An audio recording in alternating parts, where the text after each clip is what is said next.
We are Lucy and Kevin Kephart, and we'd like to welcome you to our house at 1150 Indian Hills Road. It's a place that we've lived for 20 years and fallen in love with. Hi, I'm Kevin, and we're here to visit with you today about just some of the outdoor plantings that we have and a little bit of the story behind them. This is actually a special mix at Milborn Seeds. If you go there and ask for the Kephart mix, it's fine leaf fescues that are, some of which are native to the area.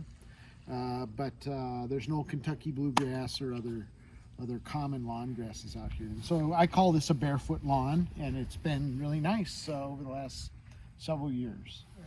One of the things that I was interested in, if we were going to do our own landscaping, was to emphasize some of the horticultural varieties that have been developed by South Dakota State over the last century.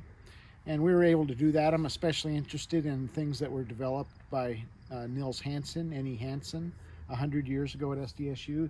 This arborvitae is a Rushmore arborvitae, and that was developed by SDSU. It's very popular, and we have two of those. There's one here and another arborvitae over there, and they've just done very well over the last 20 years.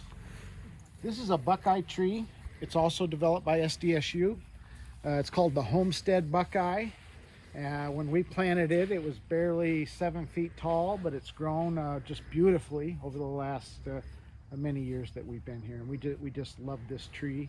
Now, as we walk over there, we purchased all of our trees from Norm's greenhouse over in Aurora. Norm's a former SDSU tree expert. And they've just been fabulous to work with. They helped us put all these trees in and make the selection. This is a native bur oak that we planted, and it's just been growing very nicely. These are red leaf sand cherries developed by Nils Hansen 80 or so years ago.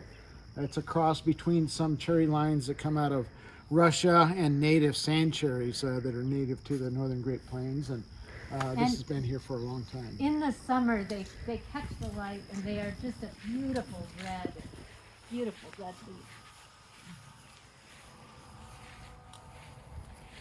This is a Mongolian linden tree. Mongolian lindens were introduced by USDA about 100 years ago. A couple other trees that we bought from Norm's are these sugar maples. They've just taken right off. And what these trees do, they're very important to us because they provide shade here on our deck during the summertime. So this deck is just really a nice place to be in the evening, mainly because of the cool shade that's given off by these sugar maples.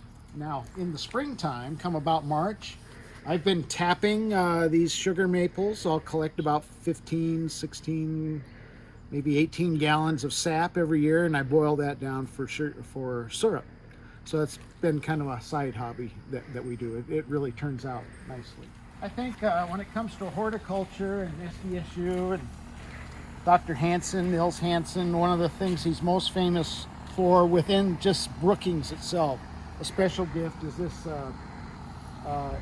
this variety of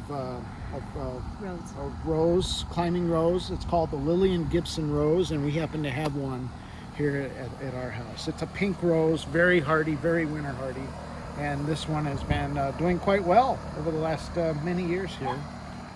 I like things that are native and have been developed locally, and here's some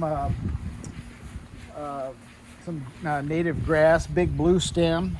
Big blue stem's native around here in the tall grass prairie, and as the fall proceeds, these will turn this purple and red color getting into the autumn period, and they're big, and that's why it's called big blue stem. This is 6 feet tall right now, and they'll continue to grow and change color.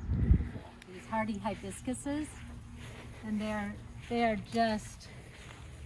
just stunning right now.